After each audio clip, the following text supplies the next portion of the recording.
Hey everyone, it's Ben Hardy here, and in today's video we're going to be talking about clickbait. The reason I wanted to make an actual dedicated video to this is, I guess, just explaining why a lot of YouTubers, or more specifically automotive YouTubers, do clickbait and if it's actually beneficial to them, because obviously a lot of viewers view clickbait as a very negative thing. So I guess I'll just explain what clickbait is first if you live under a rock. If you don't know what clickbait is, it's where someone uses a title or a thumbnail attached to one of their videos, and the title or the thumbnail does not relate to the video. So for example, with the video that I posted recently, I basically posted a video about my Ford Raptor being broken, when in reality, it was a ton of mud and clay that was basically as hard as cement packed into the rims, and it was causing it to bump, which then caused some other issues. But the Raptor wasn't actually broken, right?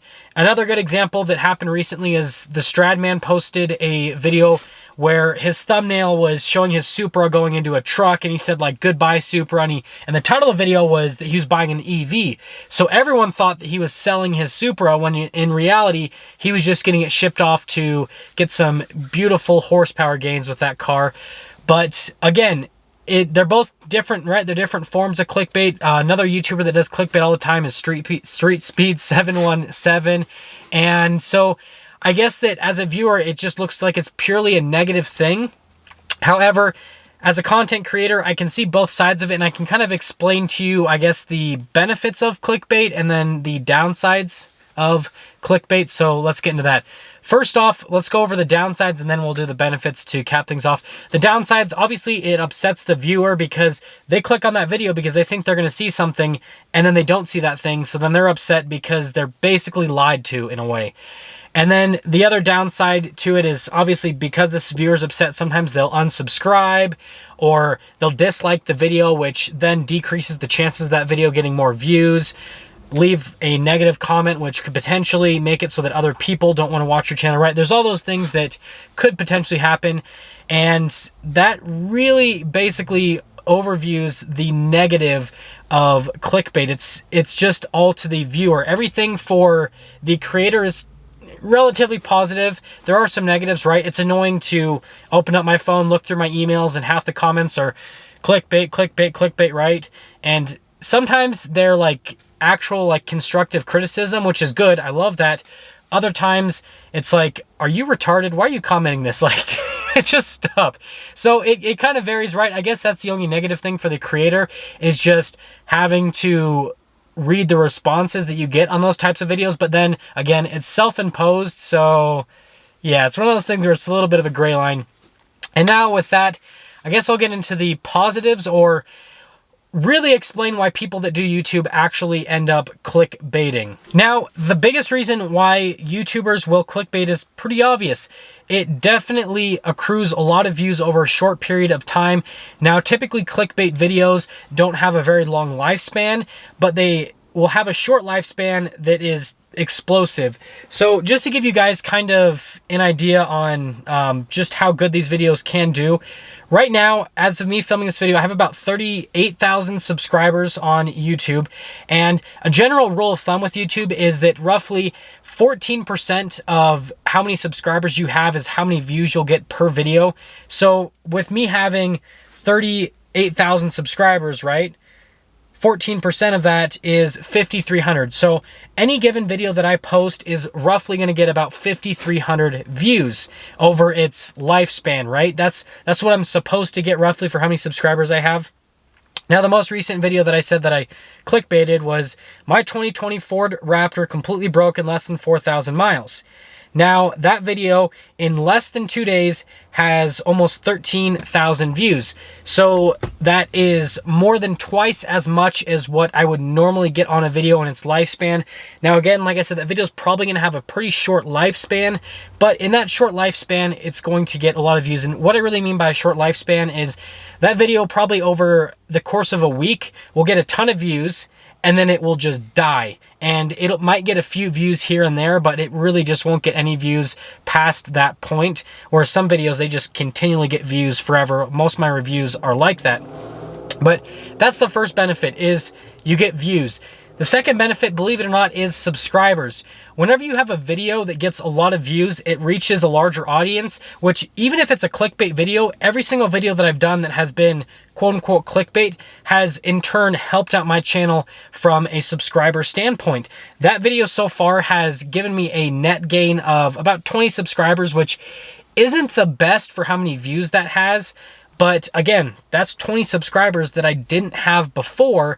And so in essence, even though I'm getting punished by annoying comments, I'm getting the benefit of a gain of subscribers, which hopefully those people will watch videos that I make down the road, which will get me more views. And that leads me into the second part, is because those videos get so many views, it's kind of like an easy source of revenue on YouTube, and it's like a quick source of revenue on YouTube. So if you aren't familiar with how YouTube works, you have advertisements on your videos if you're a YouTuber. And when people watch these advertisements, you as the YouTuber get paid a part of the cut of those advertisements. How it works is you have advertisements throughout the video, and depending on who watches the advertisement, how long they watch the advertisement for, and what I mean by who really is what's their gender, what country are they from, how old are they, their demographic will basically determine how much you're going to get paid per their view on that advertisement. If someone doesn't watch any advertisements on your channel, you don't get paid at all. So that's just YouTube ad revenue kind of in a nutshell. The more views you get, the more swings you get with YouTube ad revenue. So that video getting 12,000 views means that I have, or almost 13,000 now, means I have 13,000 swings at having someone view an advertisement, which then turns into ad revenue for me. YouTube gets part of it, I get the other part of it, right? And that's why clickbait videos are beneficial, again, to YouTubers, is it's a good source of revenue. Now, I haven't really ever gone over revenue breakdown on my channel. I'm kind of planning on making a full video once I hit about 50,000 subscribers, or right before. I'm going to make a video where I completely release how much money I actually make off of YouTube ad revenue, because I think that 50,000 would be a good number, where that's not a huge amount of subscribers, but I think that's like a respectable amount where I would be considered maybe like a YouTuber, but not like 100% by a lot of people, because I think most people think that you have to have millions of subscribers to be considered a YouTuber. But anyways, just to give you guys kind of, I guess, like a financial breakdown on just that particular video. So for me to film that video, my cost going into that video, it cost me about, I would say, 20 bucks in terms of travel costs, and that's just gas to drive down to the dealership and back. And if that seems like a lot, if you aren't familiar with where I live in Salt Lake City, and the dealership that I go to is in Provo. So there's multiple valleys in Utah, and I'll just kind of like include a map of Utah, but I'm in like the northern valley. I had to go down to the southern valley basically, which is quite a long journey, and so it uses up quite a bit of fuel. But anyways, I was probably about 20 bucks in gas, and then I did wash my truck for that video as well. So I think that wash cost me about 10 bucks, but it was much needed because the truck was really dirty, and now she looks beautiful. But anyways, so I'm about 30 bucks in terms of cost to make that video. Now, I had to spend that money regardless of that video, because I had to get the truck checked out. I had to figure out what was wrong with it and get that fixed, because if I didn't, then I'm going to be driving around a truck that bumps all over the place. So I would have spent that money regardless. But I decided to make a video to help pay for the expenses. So as of this point, like I said, that video has about 13,000 views, and most of my videos, just depending on the ad rates on them, a video with 13,000 views, like that one has earned me just over $130. So I just spent $30 to earn $130. Well, I can write off that $30 because it's a business expense. So now I have a $30 tax write-off, but I still lose $30, and I have $100 of profit. So basically what I'm trying to say is, because I did a clickbait video and went down, got my truck checked at the dealership, I in turn got paid to do that. And that, I hope, explains why YouTubers will use clickbait. It's profitable. Hopefully that kind of shows you guys why YouTubers will do clickbait, and I hope that showing the profit and loss on that particular video kind of sheds some light for you guys, because I mean, from my perspective as just like a regular person, if I have something break on my truck and I can make a video about it to not only cover the costs associated with getting that problem fixed, but then make money off of it, it's kind of a no-brainer. And coming into that specific video, when I made that video, I really didn't know what was wrong with my truck. And so from my, I guess, mental thoughts going into that video is I go, I'm probably going to lose money making this video because there's going to be something seriously wrong with my truck and it's going to cost a lot of money to fix and this and that, right? I had all those thoughts going through my head. But then when everything's said and done and I go, okay, well, this ended up costing me next to nothing, it's like, okay, cool, that's like a win for me, right?